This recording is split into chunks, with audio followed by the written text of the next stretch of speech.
Welcome to Suman TV. నేను నాగరాజ పుంగనూరు. రోజు రోజుకు పుంగనూరు రాజకీయాలు వేడెక్కుతున్నాయి. ముఖ్యంగా తెలుగుదేశం పార్టీ, బీసీవై పార్టీ మధ్య రాజకీయ విభేదాలు తారాస్థాయికి చేరుకున్నాయి. బీసీవై పార్టీకి సంబంధించిన వ్యవస్థాపకుడైనటువంటి బోడే రామచంద్ర యాదవ్ గారు ఇటీవల కాలంలో ప్రైవేటు పాఠశాలలపైన ధ్వజమెత్తారు. నగదు అదేవిధంగా ఫీజుల రూపంలో ప్రభుత్వము అన్యాయంగా వసూలు చేస్తుందని రాష్ట్ర వ్యాప్తంగా నిరసనలు వ్యక్తం చేస్తున్నారు.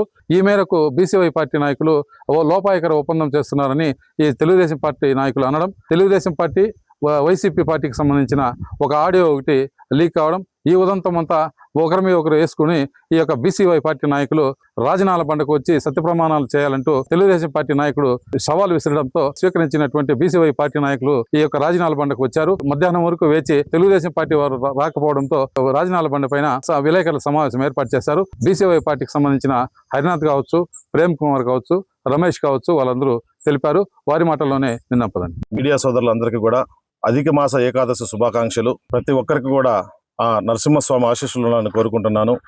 విషయానికి వస్తే మా అధినాయకులైనటువంటి శ్రీ బోడే రామచంద్ర యాదవ్ గారు ఆంధ్రప్రదేశ్ రాష్ట్రంలో ప్రత్యామ్నాయ రాజకీయంగా పరిపాలన చేసినటువంటి 2 పార్టీలకి ప్రత్యామ్నాయంగా పోరాటం చేస్తున్నారు.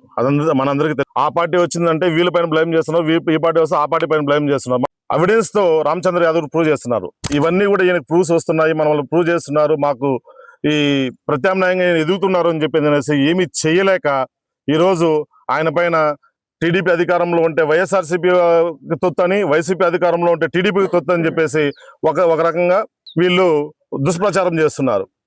ఇంకోటి బినామీ అంటారు. బినామీ అంటే 2 పార్టీల వాళ్ళు అధికారంలో ఉండి చేతులు గాజులు దొరుకున్నారా, లేదంటే కోడిగుడ్డు పైన ఏమన్నా పొట్టు తీస్తున్నారా? మీరు అధికారంలో ఉన్నారు కదా, మీరు చేయండి, ప్రూవ్ చేయండి, ప్రూవ్ చేసి మీరు చర్యలు తీసుకోండి. ప్రతి ఒక్కడు అంటాడు, జయలలిత బినామీని ఒకడు అంటాడు, శశికళ బినామీని ఒకడు అంటాడు, ఇంకోటి వచ్చి అమిత్ షా బినామీ అంటాడు. ఆయన ఏమైనా దేవస్థానంలో ఏమైనా గంట అందరికి బినామీ? ఫస్ట్ ఆఫ్ ఆల్ బినామీ అంటే మీకు ఏమైనా తెలిసిందని కూడా తెలుసుకోవాలి. ఈ బినామీల గురించి మాట్లాడే వ్యక్తులు చెప్తున్నాను. పెద్దిరెడ్డి రామచంద్రారెడ్డి గారు కావచ్చు, చల్లాబాబు గారు కావచ్చు, అమర్నాథ్ రెడ్డి గారు కావచ్చు, ఇంకోరు కావచ్చు, ఎవరి గురించి కూడా కానీ మేము ఎవరి గురించి కూడా వ్యక్తిగతంగా ఎవరి గురించి మాట్లాడట్లేదు. రీసెంట్ గా నేను ఒక సీనియర్ నాయకుడిని నేను చెప్పుకునేటువంటి ఆయన చెప్పుకునేటువంటి ఒక వ్యక్తి, ఆయన పేరు కూడా నాకు తెలియదు యాక్చువల్లీ. ఇంతకు ముందు ఆయన ఏదో ఎఫ్బీలో వస్తే నేను సీనియర్ నాయకుడు అని చెప్తే మేబీ సీనియర్ నాయకుడు ఏమని చెప్పేసి ఆయన పేరు కూడా ప్రస్తావిస్తే, నిన్నటి రోజు నేను పుంగనూరుకు వస్తే చాలా మంది అన్నారు, హరి మీరు ఎందుకయ్యా ఆయనతో పోటీ పడి మీ ఇజ్జత్ తీసుకుంటున్నారని చెప్పేసి చాలా మంది మాట్లాడారు. నాకు తెలియని వ్యక్తులు కూడా వచ్చి మాట్లాడడం జరిగింది. అయినా పర్లేదు, వయసులో పెద్దోడు, సీనియర్ అంటాం, ఏం ఇబ్బంది లేదు. ఆయన ఏ రాజకీయ పార్టీలో ఉన్నా ఎక్కడన్నా ఉన్ని మళ్ళీ ఆయనకు స్ట్రైట్ గా చెప్తున్నాం, నీకేదో ప్రూవ్ చేయాలని చెప్పేసి కాదు. చాలా మంది యావత్ ఆంధ్రప్రదేశ్ రాష్ట్రంలో చాలా మంది ఈ అపోహలు చేస్తున్నారు కాబట్టి అందరికీ తెలియజేయాలని చెప్పేసి అనేసి పొంగనూరు పులినాడు గడ్డ పైన సత్య ప్రమాణాలకి మెయిన్ అయినటువంటి నరసింహస్వామి ఆస్థానంలో అభయ ఆంజనేయ స్వామి ఆలయం దగ్గర ప్రమాణం చేయడానికి రావడం జరిగింది. ఈరోజు ఇక్కడ ప్రమాణం చేయడానికి కుదరదు, శనివారం రోజు చేయాలి అని చెప్పేసి ఆలయ సిబ్బంది మనకు తెలియజేయడం వల్ల అదే సమయంలో వాళ్ళు రాకపోవడము, ఆయనకు మళ్ళీ ఇంకొక రోజు అవకాశం ఇస్తున్నాం. ఆయన కాదు, ఆయనతో పాటు ఎవరైనా కూడా కానీ పుంగనూరు నియోజకవర్గమే కాదు, చిత్తూరు టు శ్రీకాకుళం ఎవరికైనా కావచ్చు, రామచంద్ర యాదవ్ గారు కానీ రామచంద్ర యాదవ్ గారు వెళ్తున్నటువంటి లీడర్ కావచ్చు, చిన్న కార్యకర్త నుండి అధ్యక్షుల వారి వరకు కూడా ఎవరు కూడా కానీ వైఎస్ఆర్సీపీ కాదు కదా, ఏ పార్టీతో మేము తొత్తుగా పనిచేయట్లేదు. అది ఆర్థికంగా కావచ్చు, రాజకీయంగా కావచ్చు, పర్సనల్ గా కావచ్చు, ఏ విధంగా కూడా మేమెవరూ కూడా ఏ పార్టీతో కుమ్మక్కై మేము చేయట్లేదు. మీరు ఈ రోజు వైసీపీ అంటారు, రేపు ఇంకో పార్టీ ఉంటారు, అది కూడా మేము ముందుగా క్లారిటీ ఇస్తున్నాం. ఏ పార్టీతో మేము తొత్తుగా లేమని చెప్పేసి కూడా క్లియర్ కట్ గా తెలియజేస్తున్నాం. ఆయనకు అవకాశం ఇస్తే ఖచ్చితంగా ఈ మన పుంగనూరు నియోజకవర్గంలో ఇండస్ట్రీస్ వస్తాయి, హాస్పిటల్స్ వస్తాయి, హోటల్స్ వస్తాయి.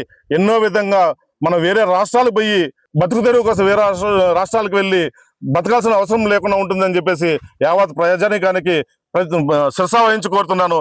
Thank you so much. Nara Lokesh గారిని నేను ప్రశ్నిస్తున్నా, పుంగనూరు నియోజకవర్గంలో మీ పార్టీ వాళ్ళు వైఎస్ఆర్సీపీతో రాజకీయ వ్యభిచారం చేస్తూ లోపాయికారి ఒప్పందాలు చేస్తున్నటువంటి విషయాన్ని మీరు ఇప్పటికైనా మీ దృష్టికి తీసుకొస్తున్నాను. నిన్న మొన్న కూడా ఒక ఆడియో రిలీజ్ చేశాము, వైఎస్ఆర్సీపీ నాయకుడు టీడీపీ లీడర్ మాట్లాడుకున్నటువంటి విషయాన్ని. ఇలాంటి చీకటి ఒప్పందాలతో టీడీపీ వైఎస్ఆర్సీపీ పనిచేస్తున్నటువంటి విషయాన్ని మనం అందరం గమనించాలి. ముఖ్యంగా ఈరోజు మధుసూదన్ రాయల్ నీకే చెప్తున్నా, మా నాయకుడికి సంబంధించినటువంటి వ్యక్తిగత విషయాల్లోకి వెళ్తే మా పార్టీకి సంబంధించినటువంటి కుటుంబ సభ్యుల స్త్రీల విషయానికి నువ్వు వెళ్తే నాలుక కోసేస్తానని చెప్పేసి నీకు హెచ్చరిస్తున్నా. చంద్రబాబు నాయుడు గారు ఒక్కసారి ఆ వీడియోలో ఎలా ఏడ్చాడో చూడు. నీ కుటుంబ సభ్యుల గురించి నేను మాట్లాడొచ్చు, కానీ నాకు మాట్లాడేటువంటి నీచమైనటువంటి స్థాయి కాదు. కాబట్టి పుంగనూరు తెలుగు తమ్ముళ్ళందరూ కూడా ఇట్లాంటి వ్యక్తిని గమనిస్తున్నారు. నిజాయితీగా టీడీపీ కోసం పనిచేసే నాయకులు కార్యకర్తలు నాకు ఫోన్ చేసి నన్ను కలిసి సంప్రదించి ఏం చెప్పారంటే, ఇలాంటి నీచుడి వల్ల మా పార్టీకి చెడ్డ పేరు వస్తుంది, కుటుంబ సభ్యుల గురించి మాట్లాడడం ఎంతవరకు కరెక్ట్ కాదు. మా నాయకుడు చంద్రబాబు నాయుడు యొక్క శ్రీమతి గురించి మాట్లాడిన దానికి వైఎస్ఆర్సీపీని రాష్ట్రంలో 11 సీట్లకు పరిమితం చేశారు. ఇలాంటి వాడి వల్ల టీడీపీ కూడా అదే గతి పట్టేటువంటి పరిస్థితి వస్తుందేమో అంటున్నారు. ఖచ్చితంగా అదే పరిస్థితి వస్తుంది. మేమందరం ఎంతో తల్లిగా భావించేటువంటి మా నాయకుడి కుటుంబ సభ్యుల గురించి మాట్లాడితే పళ్ళు రాలిపోతాయని చెప్పేసి నేను హెచ్చరిస్తున్నాను. వైసీపీ రూలింగ్ లో ఉన్నప్పుడు మీరు ఎక్కడెక్కడో గుట్టల్లో చెట్లలో దాంకున్నప్పుడు ఇదే బోడే రామచంద్ర యాదవ్ గారు పులివెందలకెళ్లి మొగాడిగా పులివెందలకెళ్లి పోలీస్ స్టేషన్ లో కేసు పెట్టడం జరిగింది. అనేక దాడులను ఎదుర్కోవడం జరిగింది. ఇంటి మీద దాడి చేసినా భయపడకుండా అదే పనిగా చదుమెల్లి పెద్దిరెడ్డి ఊరికి వెళ్ళడం జరిగింది.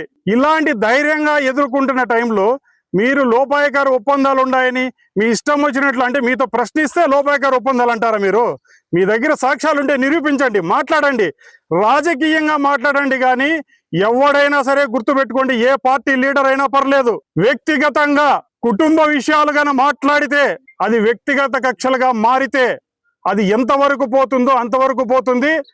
ఆరోగ్యకరమైన రాజకీయాలు మాట్లాడండి. ఎవడు మాట్లాడినా, ఏ పార్టీ లీడర్ అయినా పర్లా, ఎంత పెద్ద లీడర్ అయినా పర్లా, ఎంత చిన్న లీడర్ అయినా పర్లా. రామచంద్ర యాదవ్ గారు ఒకటే అంటున్నారు, ప్రత్యామ్నాయ రాజకీయం ఈ రాష్ట్రంలో బీసీవై పార్టీ మాత్రమే. ప్రశ్నించడానికి ప్రస్తుతానికి కనీసం ఈ రోజు వైసీపీ కూడా ఎక్కడా ప్రశ్నించకుండా లోపాయకార ఒప్పందాలు మీరు చేసుకుంటున్నారు. ఇక్కడ పెద్దిరెడ్డి రామచంద్రారెడ్డి, అక్కడ చంద్రబాబు నాయుడు, ఇద్దరు తోడు దొంగలే. ఎక్కడైనా లోపాయకార ఒప్పందాలని మాట్లాడేటప్పుడు నిజంగా సాక్ష్యాలు తెచ్చి మీరు నిరూపించండి. ఆ రోజు మేము ఎక్కడికి రమ్మన్నా ఎవరితో చర్చలకైనా సిద్ధంగా ఉన్నాం.